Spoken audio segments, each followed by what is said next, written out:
여러분 버킷리스트라는 말을 많이 들어보셨겠죠. 버킷리스트, 평생에 꼭 해보고 싶은 일이나 아니면 죽기 전에 해보고 싶은 일들을 적은 목록을 버킷리스트 이렇게 말을 하죠. 벌써 한 10년, 15년 지난 훨씬도 더 전에 이 버킷리스트라는 제목의 영화가 유명해지면서 우리나라에서도 크게 히트를 치면서 이제는 익숙한 말이 됐습니다. 그 영화에 보면 남자 주인공 두 사람이 병원에서 시한부 판정을 받았는데 자기네들이 죽기 전에 병원에 입원해 있지 말고 여행을 떠나자, 버킷리스트를 작성을 해요. 그래서 그 목록을 적어가지고 시한부 판정을 받은 환자 두 사람이 여행을 가는 겁니다. 저도 그 영화가 세밀하게 내용까지 다 기억나지는 않지만 아무튼 그 영화를 보면서 참 많은 감동을 받았던 그런 기억이 아직도 남아 있습니다. 저도 인생을 여기까지 살아오면서 꼭 해보고 싶었던 일들을 정리한 적이 여러 번 있는데 나름대로 정리한 것들을 성취하기도 하고 아직도 마음 먹고 있고 앞으로 하고 싶은 이런 일들이 여러 가지가 있어요. 예를 들면 이런 것이 있습니다. 젊은 날 목사 안수를 받기 전에 전도사 시절에 내가 안수 받기 전에 꼭 성지 이스라엘을 좀 다녀왔으면 좋겠다 마음을 먹었는데 나중에 다녀왔어요. 안수 받기 전에 다녀왔어요. 내가 장로교 목사가 될 것인데 우리 장로교의 근간이라고 할 수 있는 깔뱅의 기독교 강요를 워낙 큰 대작이니까 읽기가 쉽지 않은데 그래도 목사 안수 받기 전에 이거 읽어봐야겠다 아주 작심하고 한 2년 걸쳐서 그 책을 다 읽어냈어요.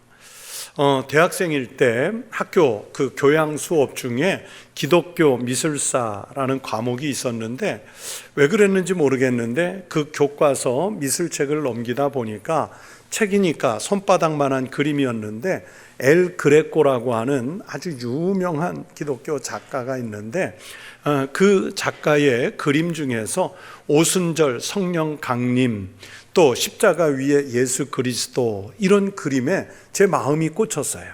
내가 언젠가는 이 그림을 실물로 한번 꼭 봐야겠다 이렇게 마음을 먹었는데 이제 수십 년이 지나서 제가 스페인 마드리드에 가면 세계 3대 미술관이라고 하는 프라도 미술관이 있는데 거기에 엘 그레코의 그림들이 많이 있어요.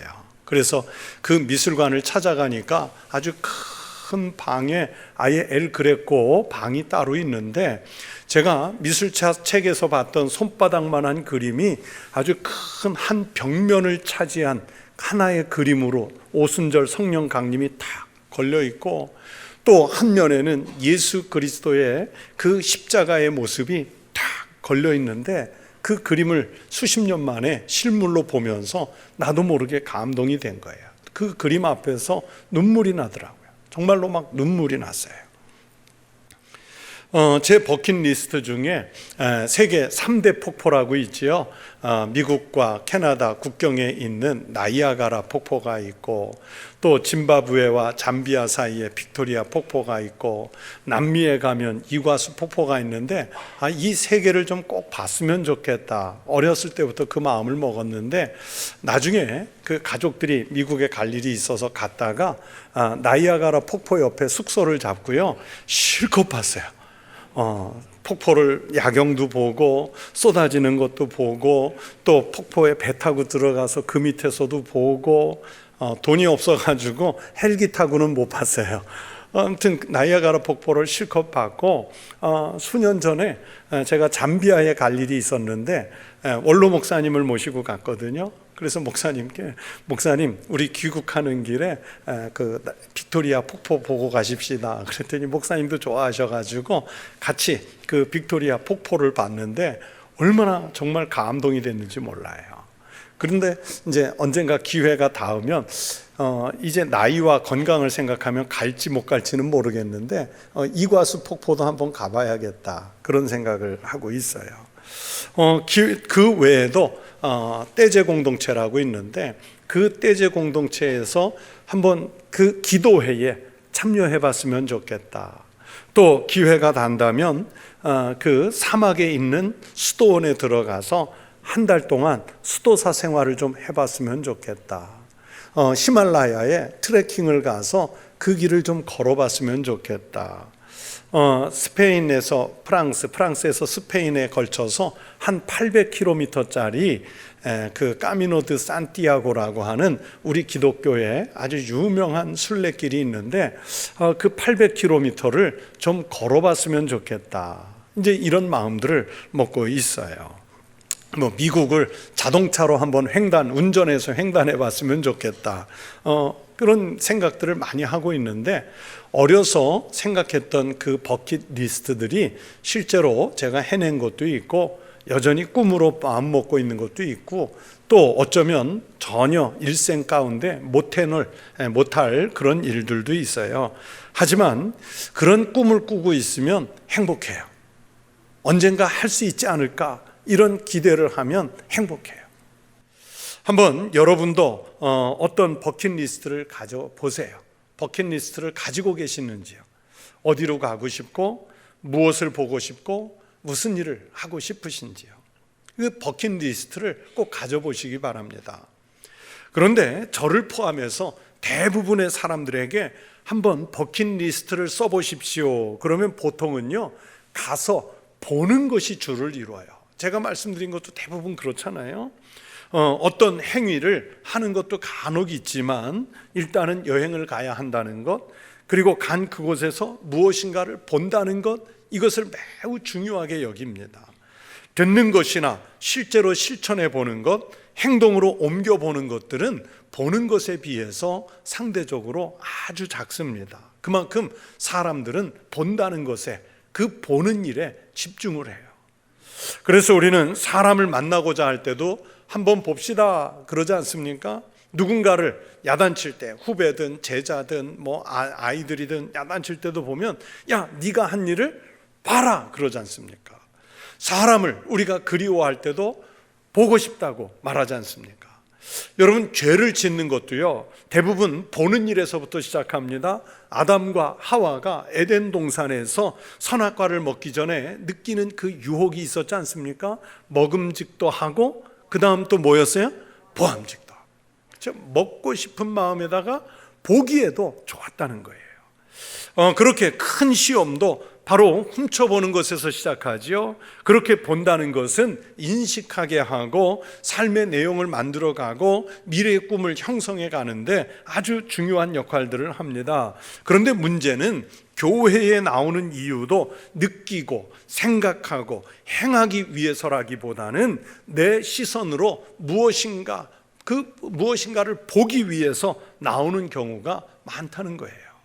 교회가 준비한 프로그램을 보기 위해서, 아니면 예배도 드린다기보다는 예배를 보기 위해서, 교회 안에서 관계 맺은 사람들을 보기 위해서, 또 우리 아이가 교회 가서 교회 학교에서 예수 그리스도를 만나기보다는 우리 아이가 교회 학교에서 무엇을 하는지 보기 위해서 교회에 나오는 경우가 많습니다.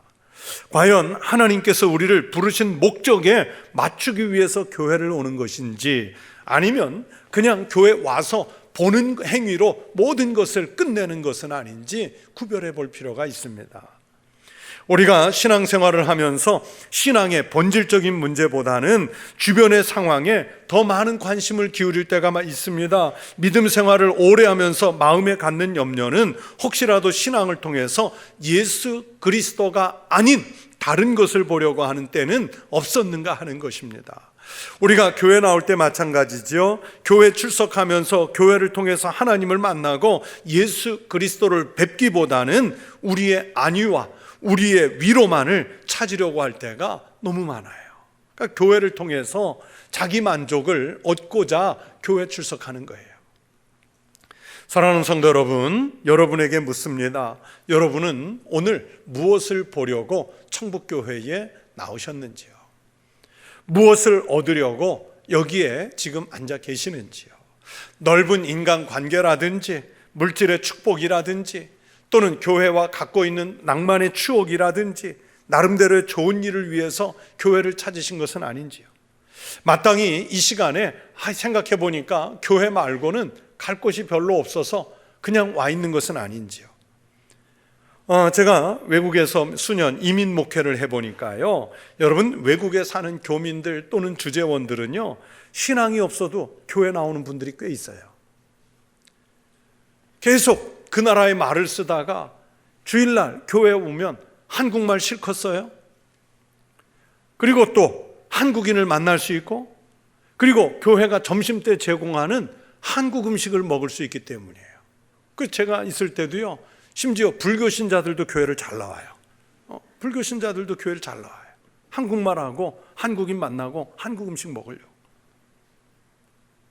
그러니까 교회 나오는 그 목적이 본질과는 다르다는 얘기죠. 지금도 예를 들면 서울의 대형 교회들을 찾아가는 사람들 중에는 인맥을 넓히는 수단으로, 어떤 정관계에 어떤 실력자들이 모이는 교회로, 또 그 교회에 가면 결혼 대상자를 찾기에 쉬운 그런 젊은이들이 많다는 이유로 그 대형 교회를 찾아가는 사람들도 꽤 있어요. 그러나 여러분, 분명한 것은 그렇게 인간적인 것을 찾으려고 하면서 교회를 찾아가고 교회를 보는 것은 실수하는 겁니다. 그런 것을 찾으려고 하면 사실은 교회 밖에 있는 모임들 중에 더 좋은 모임 얼마나 많습니까?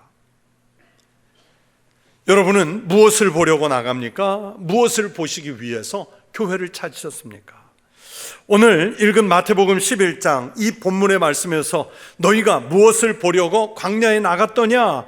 이 질문은 바로 세례 요한을 보려고 광야에 나간 그 군중들을 향해서 우리 예수님께서 던지시는 질문이지요. 이 질문은 군중들이 도심을 떠나서 요한이 설교하고 있던 유대 광야까지 갔던 이유가 무엇이었는지를 묻는 내용이지요. 유대 군중들은 세례 요한이 유대 광야에서 회개의 세례를 베풀었을 때 때를 지어서 그에게 나아갔지만, 그러나 요한이 왜 왔는지, 요한이 지금 이 광야에서 무엇을 외치는지 그걸 알지 못한 채로 그냥 요한 앞에 사람이 많이 모인다니까 그냥 그걸 보려고 군중 심리에 이끌려서 부안해동하면서 끌려가는 거예요. 호기심으로 가는 거예요. 그래서 예수님은 오늘 성경에서 군중들에게 너희가 무엇을 보려고 광야에 나갔더냐, 이 질문을 하세요. 그러면서 예를 들지요, 바람에 흔들리는 갈대냐? 여러분, 갈대 하면 뭐가 생각나세요? 흔들리는 게 생각나요. 작은 바람 하나에도 이리저리 흔들리는, 중심을 잃은 그게 생각나잖아요. 다시 말해, 그 갈대를 보면서 세상의 잘못된 가치관 또는 각자의 입장에서 일관되지 않은 그런 신앙관을 보기 위해서 나간 것은 아니냐? 반문을 했어요. 각 사람이 가지고 있는 어떤 정치적 견해, 철학적 기준, 삶의 방향 등 신앙이 배제되면 다 하나같이 흔들리는 갈대에 불과합니다. 그런데 자기 듣기에 좋은 소리 들으려고 요한 앞에 갔느냐? 이 질문을 하는 거예요. 또 부드러운 옷을 입은 사람이냐 하는 질문도 요한에게 나아가는 목적이 잘못되었음을 일러주는 말씀이지요. 요한을 통해서 세속적인 성취를 이루어가는 모습을 보려고 했다면 이것 또한 잘못된 것이다. 부드러운 옷을 입은 사람, 소위 세상에서 성공적인 인생을 산 사람들은 왕궁에 있지 세례 요한처럼 광야에 있지 않다. 이걸 책망하시는 거예요. 여러분, 예수님께서 이 말씀을 선포하시는 것은 세례 요한 앞에 나아가 그에게 말씀을 듣고 세례를 받는다는 것은 하나님 나라가 선포된다는 사실을 발견할 수 있어야 한다는 것이죠. 앞에서 요한이 갈대처럼 흔들리는 신앙이 아니라 그렇게 말씀하신 것처럼 요한은 세상적인 부귀영화에 매달려서 하나님의 말씀을 선포하고 있는 것이 아니라는 것을 예수님이 말씀하시는 거예요. 오늘날 많은 사람들이 교회를 다니면서 좀 복 좀 받았으면 좋겠다, 평안을 좀 회복했으면 좋겠다, 우리 자식들이 좀 잘 됐으면 좋겠다, 그런 마음으로 다니는 경우들이 있어요. 물론 하나님은 우리에게 필요한 복을 때를 따라 주시겠지만, 그러나 교회에서 주님의 말씀을 듣는 까닭은 그런 세속적인 목적 때문만은 아니지 않습니까? 예수님이 또 물으시지요. 그러면 선지자를 보기 위함이었더냐? 지금까지 군중들은 세례 요한을 보러 나간 목적이 갈대처럼 흔들리는 것 보려고 나간 것도 아니고 부드러운 옷 입은 사람을 보려고 나간 것도 아니라고 분명히 대답했을 거예요. 그러나 선지자를 보러 나갔느냐 하는 예수님의 이 질문에는 그렇습니다 하고 대답을 했을 것이고, 그들의 대답에 대해서 예수님은 옳다 이렇게 말씀하시잖아요. 여러분, 이 군중들은 세례 요한에게서 선지자의 기운을 느꼈고 선지자로서의 신뢰를 가졌던 것입니다. 이스라엘 백성들은요, 구약 성경의 마지막 선지자인 말라기 선지자부터 시작해서 신약의 시작인 세례 요한이 나타날 때까지 400년 동안 선지자가 없었어요. 그래서 우리가 신학을 공부할 때는 신약과 구약의 그 중간을 신구약 중간사라고 배우지만은, 그러나 이스라엘 사람들은 선지자가 없던 그 400년 기간 신구약 중간 시대를 암흑시대 그렇게 불러요. 암흑기라고 불러요. 이스라엘 백성들은 지난 400년 동안 정말 지치고 상한 자신들을 위해서 메시아의 소식을 전해줄 선지자들을 기다리고 있었단 말이에요. 그럴 때 나타난 이가 바로 오늘 광야에서 하나님 말씀을 외쳤던 세례 요한이었습니다. 세례 요한이 광야에 거하면서 권력이라든지 부유함이라든지 여기에 아부하지 않고 또 생명을 빼앗길지도 모르는 위험한 상황에서도 하나님의 준엄한 메시지를 두려움 없이 전하는 것이 이스라엘 백성들이 듣기에는 아주 무슨 시원한 사이다 같은 청량제였던 거예요. 세상의 시류에 영합하지 않고 백성들이 하고 싶은 말을, 또 백성들이 듣고 싶은 말을 속 시원하게 해주는 것만으로도 세례 요한 앞에 나가는 의미가 있었던 거예요. 여러분, 우리도 그렇지 않습니까? 내가 하고 싶은 소리를, 내가 듣고 싶은 말을 누군가가 대신 외쳐주면 통쾌한 감정을 느껴요. 요즘에 사람들이 유튜브 많이 보지 않습니까? 여러분, 그 유튜브를 보는 사람들을 대부분 보면요, 아주 극도의 보수적인 사람들은 그것만 찾아서 봐요. 또 진보적인 사람들은 또 그쪽 것만 찾아서 봐요. 그렇게 한 2편, 3편 연달아 보면 내가 보고 싶은 것만 연달아 화면이 막 떠오르잖아요. 이게 이제 소위 말하는 인터넷 알고리즘이라고 그래가지고 그 알고리즘이 내가 몇 개 비슷한 거 보면 계속 이거 보라고 막 제공해 주는 거예요. 사람들은 그것을 보면서 내가 알고 싶은 것, 내가 듣고 싶은 것, 내가 하고 싶은 거를 대신해 주는 그 유튜버들에게 막 열광을 하죠. 로마에 억눌리고 헤롯에게 억눌려서 숨도 제대로 못 쉬던 이스라엘 백성들에게 세례 요한이 등장한 것은 그토록 오랜 세월을 고대하던 선지자의 등장이었어요. 사회의 병적인 요소들을 질타하고 왕을 향해서 시원하게 욕을 해대는 그 광야에 선 요한의 모습이 바로 백성들이 기다리던 선지자의 모습이지요. 아마 세례 요한이 오늘날처럼 유튜브 활동을 했으면 조회수가 수백만 원 됐을 거예요. 그래서 이스라엘 백성들은 광야에 나가서 요한의 설교도 듣고 그 앞에서 세례도 받고 그러면서 그분을 하나님이 보낸 선지자로 인정해요. 그 실제로 헤롯을 비롯한 권력자들이 눈의 가시 같은 세례 요한을 죽이고 싶었는데 민란이 일어날까 봐 못 죽이지 않습니까? 예수님께서도 바로 백성들의 그런 마음을 인정하셔서 세례 요한을 선지자로 보는 응답에 대해서 옳다 그렇게 말씀하시죠. 그리고는 그 선지자 외에 새로운 평가를 더하셨어요. 뭐라고 그랬습니까? 선지자보다 더 나은 자다. 그 군중들이 생각하는 선지자보다 한 차원 위의 선지자예요. 왜 예수님은 세례 요한을 선지자보다 더 나은 자라고 평가를 하셨는지 우리는 알 수 있어야 됩니다. 여러분, 지금까지 세례 요한 이전의 선지자들은 예수 그리스도의 오심, 메시아가 오실 것을 대망하면서 예언 활동을 했지만, 그러나 그들은 메시아를 직접 보지를 못했어요. 그러나 세례 요한은 다르지요. 지금까지 선지자들이 일반적인 용어로 메시아의 강림을 서술했다면 세례 요한은 이제 지금까지와 선지자는 달리 메시아를 눈으로 봤어요. 예수 그리스도와 같은 시대 활동하는 거예요. 그래서 그는 예수님을 향해서 나는 그의 신발끈을 풀기도 감당하지 못하겠노라 겸손하게 표현을 했고요, 예수님을 향해서 오실 이라는 명칭을 썼고, 또 세상 죄를 지고 가는 하나님의 어린 양을 보라고까지 말씀했어요. 그렇게 세례 요한은 예언된 메시아를 직접 본 사람이기 때문에 지금까지의 모든 선지자보다 더 귀한 선지자, 더 큰 자로 인정을 받은 거예요. 그러면서 예수님은 또 한 번 파격적인 선언을 하시죠. 예수님은 세례 요한을 말씀하시면서 끝으로 천국에 이른 자가 오히려 세례 요한보다 더 큰 자라고 말씀해 주셨어요.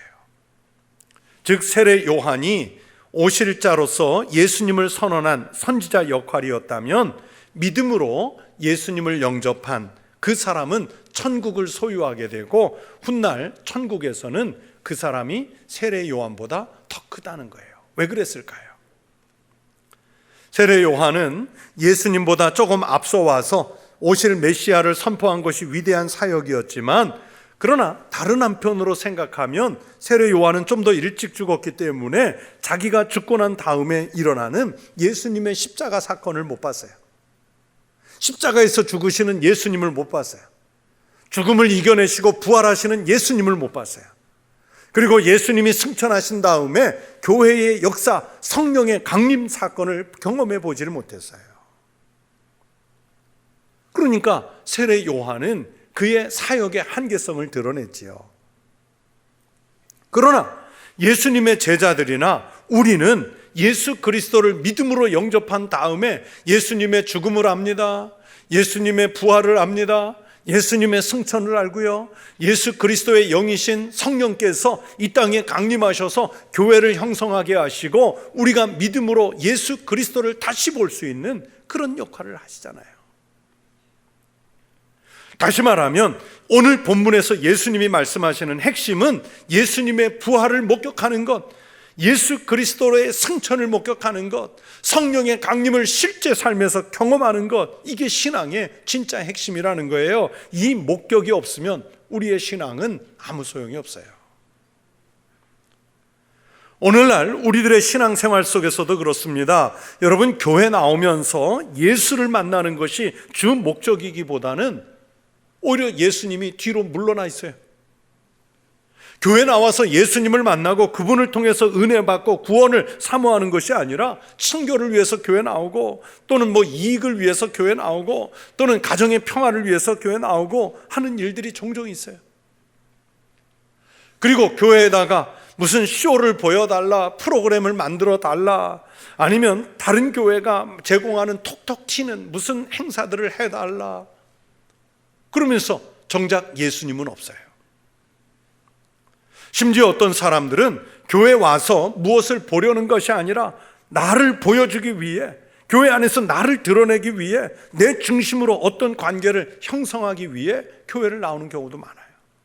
즉 예수님 중심이 아니라 내 관심사가 중심이 되면 여러분, 그것은 우리의 신앙의 본질을 잘못 짚은 겁니다. 교회 나오면서 첫째 되는 목적은 바로 예수 그리스도를 만나 뵙고 그분을 통해서 하나님의 나라를 소유하는 것인 줄로 믿습니다. 그리하면 삶에 필요한 다른 것은 하나님께서 필요에 따라 채워주시는 거예요. 그래서 그런즉 너희는 먼저 그의 나라와 그의 의를 구하라. 그리하면, 그렇게 하면 이 모든 것을 너희에게 더하시리라. 그러니까 우리가 먼저 구해야 하는 것은 생활에 필요한 것이 아니라 먼저 하나님의 나라와 하나님의 의를 구하겠다는 신앙입니다. 그렇게 구하면 하나님은 필요한 다른 것은 공급해 주실 줄로 믿습니다. 우리는 본말이 전도돼서 바른 믿음을 보지 못할 때가 종종 있어요. 말씀보다는 놀라운 표적을 구한다든지, 아니면 내 가려운 데를 좀 긁어주는 자극적인 표현을 기대한다든지, 아니면 내가 설정해 놓은 신앙의 틀에 맞는 말씀만 듣는다든지, 아니면 교회를 통해서 우리가 좀 정치적인 영향력을 확대하고, 교회를 통해서 시민운동하는 것 좀 보여주고, 그 교회를 통해서 사회 구제하는 활동을 좀 보여주기를 기대하는 사람들도 있어요. 당연히 교회가 힘써서 해야 할 일들이지만, 그러나 그것은 종속적인 것이지 진짜 교회의 핵심 목적은 예수 그리스도를 보이는 거예요. 예수 그리스도를 보고자 해야 되는 거예요. 그래서 예수님이 말씀하죠. 무엇을 보려고 광야에 나갔더냐. 이 말씀을 다른 말로 바꾸면 우리는 무엇을 보려고 교회에 나갔더냐. 오늘날 우리의 신앙과는 분명히 무언가 잘못되어 있습니다. 예수님보다 다른 것이 더 중요해요. 건물이 중요하고 관계가 중요하고 내세울 수 있는 뭔가 외향적인 것이 중요해요. 그런 것들이 잘 갖추어진 교회를 좋아하고 주님의 십자가, 주님의 희생, 주님의 낮아지심, 이런 것들은 현대인들에게 관심 밖으로 밀려나 있어요. 우리 주님이 그렇게 초라한 모습이라면 내가 과연 주님으로 고백할 수 있을까 의심이 드는 세상이에요. 그래서 현대 교회들은 예수 그리스도를 보여주려고 하는 것이 아니라 세속적인 성공을 보여주고 싶어 해요. 뜨거운 믿음의 사람 파스칼은 팡세라는 책에 이런 말을 남겼습니다. 진정한 기독교인은 거의 없다. 믿는 사람들은 많이 있지만 미신에 의해서 믿고 있다. 교회에 와 있으면서도 미신 같은 요소를 가지고 앉아 있는 거예요. 여러분, 누가 진정한 그리스도인이겠습니까? 화려한 옷을 입은 사람들이 아닙니다. 자기 이익의 유리함이나 불리함에 따라서 그 생각이 갈대처럼 흔들리는 사람도 아닙니다. 자기 감정을 시원하게 해주는 소리 하나 듣자고 교회를 찾는 이도 아닙니다. 예수 그리스도에게 속하여 예수 그리스도의 뜻을 준행하는 이가 진정한 그리스도인인 줄로 믿습니다. 우리가 교회에 왜 나왔습니까? 이곳에서 우리가 궁극적으로 내가 정말 마지막에 보고자 하는 우리의 최종 버킷리스트는 뭐냐면 하나님 나라인 줄로 믿습니다. 또 그곳으로 인도하시는 우리의 길 되시는 예수 그리스도이신 줄로 믿습니다. 그래서 우리 교회와 성도들은 아주 분명하게 예수님을 보시고 또 예수님을 만나는 교회요 성도가 되시기를 축원합니다. 우리들이 교회 열심히 출석해서 무슨 부귀영화를 누리겠습니까? 우리가 세상적인 무슨 힘을 얻겠습니까? 교회는 어떤 이들의 사상적 움직임을 위한 도구나 출세도를 위한 디딤돌도 아닙니다. 무슨 시민운동에 또는 정치적 세력 확장의 장소도 아닙니다. 교회는 바로 예수님을 만나는 장소인 줄로 믿습니다. 우리의 믿음이 온전히 고백되는 곳인 줄로 믿습니다. 오직 하나님께만 영광을 돌리는 거룩한 성소여야 할 줄로 믿습니다. 이곳에 오셔서 우리 주님 예수 그리스도 꼭 만나시고 꼭 보시고 천국을 보기 위해 나의 삶을 신앙으로 전환시키는 복된 역사가 있기를 주의 이름으로 축원합니다. 기도하겠습니다. 하나님 아버지, 우리가 지금 비록 광야와 같은 세상에 살고 있지만 이곳에서 교회를 통해 예수 그리스도를 만날 수 있게 하시고 믿음의 주여 우리를 온전케 하시는 이 예수 그리스도를 통해 천국에 모두 갈 수 있는 최종의 소망을 품게 하여 주시옵소서. 예수님 이름으로 기도하옵나이다. 아멘.